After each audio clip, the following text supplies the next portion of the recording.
안녕하세요, 여러분의 코딩메이트 디모입니다. 이번 영상에서는 변수의 다양한 사용 방법에 대해 알려드리겠습니다. 오늘도 play. kotlin lang.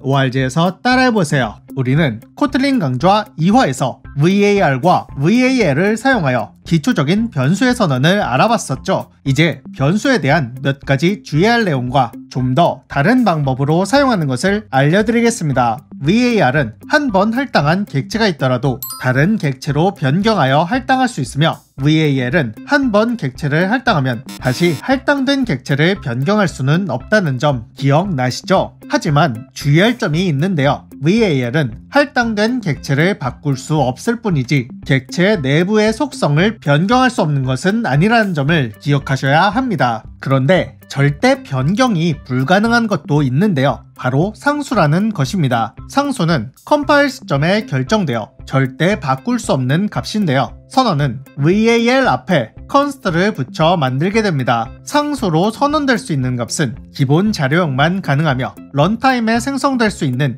일반적인 다른 클래스의 객체들은 담을 수 없습니다. 상수는 클래스의 속성이나 지역 변수 등으로는 사용할 수 없으며 반드시 컴패니언 오브젝트 안에 선언하여 객체의 생성과 관계없이 클래스와 관계된 고정적인 값으로만 사용하게 됩니다. 상수의 이름을 만들 때는 의례적으로 대문자와 언더바를 사용한 표기법을 사용하게 되며, 이를 통해 변수가 아닌 상수라는 점을 알리게 됩니다. 이는 대부분의 언어에서 통용되는 방법입니다. 그럼 실습을 진행해보죠. foodcourt라는 클래스를 만들어 봅시다. 그리고 searchprice라는 함수는 음식 이름을 받아 가격을 출력해준다고 해보죠. 그런데 이 클래스를 쓰는 사람들은 foodcourt에 어떤 음식 이름들이 있는지를 알 방법이 없습니다. 따라서 컴패니언 오브젝트를 선언하여 내부의 searchprice에서 사용할 음식 이름들을 상수로 선언해 주도록 합니다. 이것이 상수가 자주 사용되는 예입니다.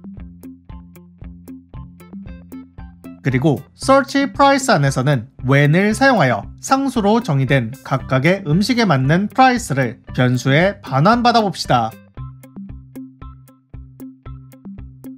이제 이 가격을 println으로 음식 이름과 함께 출력합시다. 메인에서는 foodcourt에 객체를 만들고 음식 이름을 정의해둔 foodcourt 내의 상수들을 searchprice에 하나씩 넣어봅시다.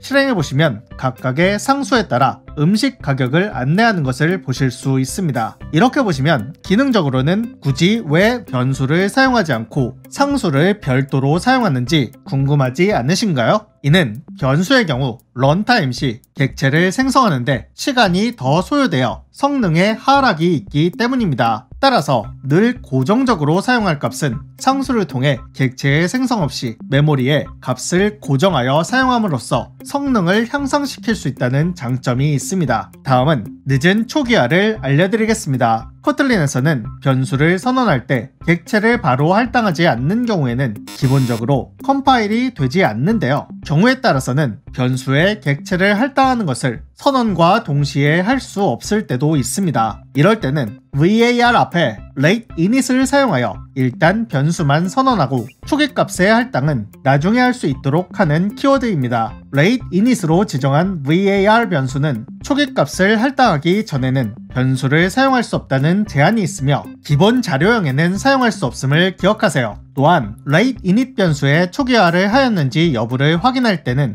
변수 이름 앞에 콜론을 2개 붙이고 .is initialized라는 값을 확인해보면 초기화가 되었는지 확인하여 사용할 수 있으므로 오류를 막을 수 있습니다. 새로 실습을 진행해보죠. late init sample 클래스를 하나 만들어보죠. 내부에 late init var로 문자열 변수인 텍스트를 만들어 봅시다. 그리고 문자열을 반환하는 get late init text 함수를 만들어 if문 안에서 텍스트가 초기화되었다면 그 값을 반환하고 초기화되지 않았다면 기본값이라는 문자열을 반환하도록 하죠. 메인 함수에서는 RateInitSample 클래스의 객체를 만들어 변수 a에 할당하고 a에 getWriteInitText 함수를 실행하여 출력한 뒤 다시 a의 텍스트 속성에 새로 할당한 값이라는 문자열을 넣어봅시다. 이제 다시 a의 getWriteInitText를 실행하여 출력해보죠. 실행해보시면 변수가 초기화되었는지 여부에 따라 값을 출력하는 것을 보실 수 있습니다. 마지막으로 변수를 사용하는 시점까지 초기화를 자동으로 늦춰주는 Lazy Delegate 속성이라는 기능을 알려드릴 텐데요. 이는 RateInit과 달리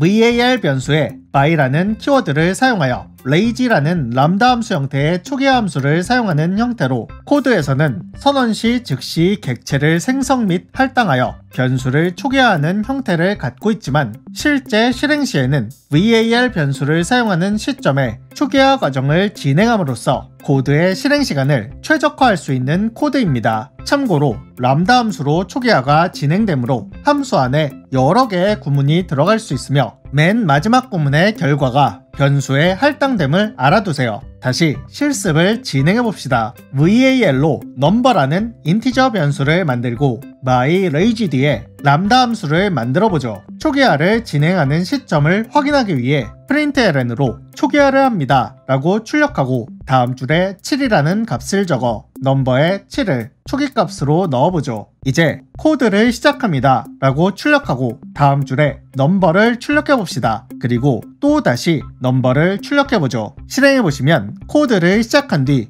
넘버를 처음 출력할 때 lazy 함수를 통해 초기화가 진행되었음을 알 수 있으며 두 번째 넘버를 출력할 때는 이미 초기화를 했기 때문에 다시 초기화 구문을 실행하지 않음을 알 수 있습니다. 상수, 늦은 초기화, 초기화의 지연은 상황에 따라 변수를 사용하는 방법을 조금 더 세세하게 조절할 수 있다는 장점이 있습니다. 그럼 다음 영상에서 계속 찾아뵙겠습니다. 영상이 마음에 드신다면 구독과 좋아요를 눌러주세요. 디모였습니다.